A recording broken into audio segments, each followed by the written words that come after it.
West Indies সিরিজে নেই সাকিব, সিদ্ধান্ত চূড়ান্ত। ওয়েস্ট ইন্ডিজের বিপক্ষে ওয়ানডে সিরিজ দিয়ে আবারও জাতীয় দলে ফেরার কথা ছিল সাকিব আল হাসানের। তবে শেষ পর্যন্ত সেটি আর হলো না, খেলা হচ্ছে না ক্যারিবিয়ান সিরিজেও।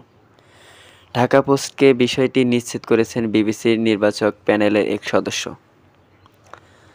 আলাপকালে সেই নির্বাচক বলেছিল, সাকিব এই সিরিজে নেই, সে খেলছে না, তাকে ছাড়াই দল ঘোষণা হবে। তবে যেসব শর্তের কথা বলা হয়েছিল সেগুলো আমার জানা নেই।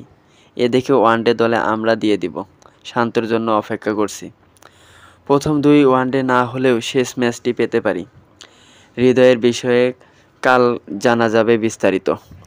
টি-20 সিরিজে থাকছে কি না শান্ত, সেই প্রশ্ন জানালেন। টি-20 নিয়ে এখনও কোনো কিছু আলোচনা হয়নি, আপাতত সব আলোচনা ওয়ানডে নিয়ে। কারণ কয়েকজন ক্রিকেটার এর মাঝেই ইনজুরি আছেন। এর আগে দেশের এক গণমাধ্যম সূত্রে খবর এসেছিল, জাতীয় দলে ফিরে আসতে 3টি শর্ত ক্রিকেট বোর্ডের সামনে রেখেছিল সাবেক এই অধিনায়ক। কিন্তু সেসব নিয়ে কোনো কথা এখন পর্যন্ত আনুষ্ঠানিকভাবে জানা যায়নি।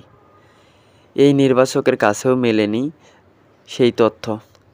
তবে চ্যাম্পিয়ন্স ট্রফির আগে নিজেদের শেষ ওয়ানডে সিরিজে সাকিবকে পাওয়া যাচ্ছে না বলে জানান তিনি।